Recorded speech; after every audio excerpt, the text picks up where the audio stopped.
If you thought the Montecito Circus had already hit rock bottom, well, buckle up. Because somehow, unbelievably, the clown has managed to dig even deeper. And just when the real royals were showcasing dignity, diplomacy, and class on a global stage, Harry decided it was the perfect moment to prove, once again, that he will say absolutely anything as long as the price is right. Hi everybody, welcome back. Thanks so much for joining me for another royal news video. And yes, there is plenty to talk about today.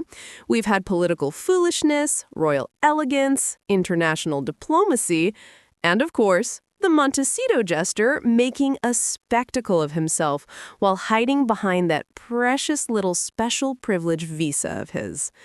But before we get to him, and oh, we will get to him, let's start with beauty before the beast. Because while Harry was busy humiliating himself on American television, the actual working royal family were putting on a masterclass in how soft diplomacy is supposed to be done. The Prince and Princess of Wales stepped out looking every bit the future king and queen as they welcomed German President Frank-Walter Steinmeier and First Lady Elke Budenbender at Heathrow. Catherine looked absolutely radiant in her bespoke Alexander McQueen coat paired with a beautiful Juliet Bottriell hat. Honestly, at this point, I don't think any color exists that Catherine can't make look like it belongs on the cover of Vogue. The woman genuinely won the genetic lottery. After the airport welcome, William and Catherine escorted the German president and First Lady to meet their majesties at Windsor, where the king and queen hosted the official ceremonial welcome. Queen Camilla looked elegant in a soft, flattering ensemble as the cannons fired across Windsor Park and the Tower of London. The pageantry, the discipline, the precision, this is the kind of thing the British monarchy does better than anyone. Once formalities wrapped, the royal couples joined the cavalry in a magnificent carriage procession through Windsor. Blue skies, winter sunshine, flags waving, truly one of those moments where the monarchy reminds the world exactly why they remain such a powerful diplomatic symbol. Inside the quadrangle, the regimental band played both national anthems, followed by the president inspecting the guard alongside the king. Afterwards, a private lunch was held in the state dining room. Sadly, we weren't invited, so no pictures from inside. But following that, the president and first lady joined senior royals to view a Germany-themed exhibition in the green drawing room. Catherine's 5-strand pearl necklace was absolutely stunning, and the sapphire drop earrings, once worn by Princess Diana to the Met Gala, were a beautiful nod to royal history. And can we talk about her hair? Straight, sleek, impossibly shiny. It looked like it had its own dedicated lighting team. Princess Charlotte has definitely inherited the right genes there. And then we got a look at the preparations inside St. George's Hall. Photographer Aaron Schoen captured breathtaking images of the table settings. Crystal, silver, perfectly aligned cutlery, the iconic red velvet chairs. Truly a fairy tale. No Hollywood film set could replicate it. But the real fairy tale moment came when Catherine walked in wearing the Oriental circlet tiara, a piece originally designed by Prince Albert for Queen Victoria. She looked ethereal, like a cross between Elsa and Cinderella with a touch of fairy queen magic.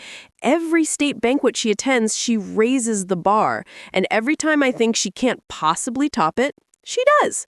Her entrance was breathtaking, like something straight out of a dream. William and Catherine together looked every inch the future king and queen, a picture of stability, grace, and quiet power, exactly what the monarchy needs right now.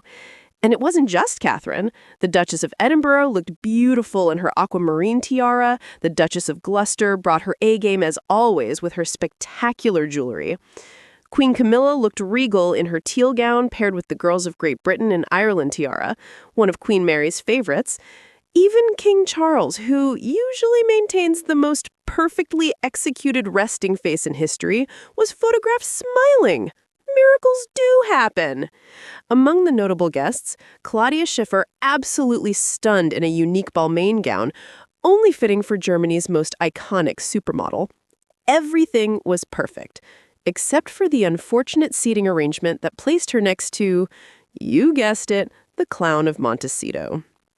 And yes, Speaking of clowns, while the royal family were strengthening diplomatic ties at a crucial moment for global politics, Harry was busy insulting another country's head of state. The same country whose president just months ago was dining with the king and queen at his own state visit. The same country Harry is now trying to appeal to, despite attacking their First Amendment, their politics, and practically half their electorate. The sheer stupidity is staggering, and the timing couldn't be worse. The world is on edge, international tensions are rising, and the UK's relationships with European allies matter more than ever. Yet Harry decides now is the perfect moment to behave like a cheap comedian on a struggling late-night show, throwing political potshots at the sitting president of the United States. And let's be honest, he didn't even write the jokes. It was painfully obvious. The whole thing had that typical late-show political bias, and Harry just read the lines like a performing puppet. Someone joked, "A Muppet has a higher IQ," and honestly, after that performance, I'm not convinced that's wrong. His skit about Americans electing their own king, his swipe at Trump through the fake settling a baseless lawsuit with the White House line, it was all reckless, cringeworthy, and tone-deaf. And for someone living in the U.S. on a special visa, despite admitting to illegal drug use, it was incredibly stupid. Seriously, who advises this man? And then there's his choice of company.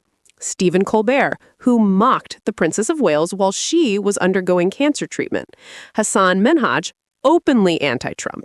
Jonathan Haidt, very openly political. Katie Couric. Every collaboration seems to tie him deeper into one side of America's political divide. Meghan can involve herself. She's an American citizen. But Harry? A British prince involving himself in U.S. politics while hiding behind royal titles? It's a disaster waiting to happen.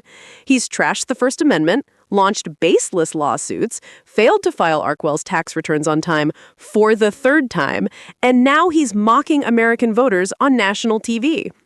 Republicans don't like it. Democrats don't like it. Nobody likes it. But here's the thing. None of this hurts the royal family. It only hurts Harry. People don't find him funny. Years of bitterness, entitlement, and rage have drained every ounce of charm he once had.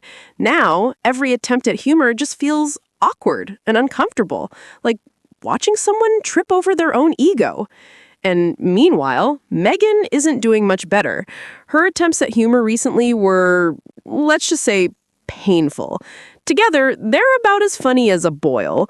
And speaking of boils, perhaps it's time the king employs Dr. Pimple Popper to deal with this particular one. Because honestly, that's how embarrassing it has become to have these two still holding royal titles. The Sussex brand has fallen so far, it may as well be underground. And with every stunt, every joke, every political jab, it sinks even lower. So yes, it might finally be time. Time to pop the boil. Time to cut the ties, time to remove the titles from the hapless ex-prince who's turned himself into a political jester. All right, guys, that's all for today's video. Thanks for watching. Don't forget to subscribe if you haven't already. And I'll be back very soon with more real royal news and, of course, a little bit of the ex-royal news, too. See you soon. Bye.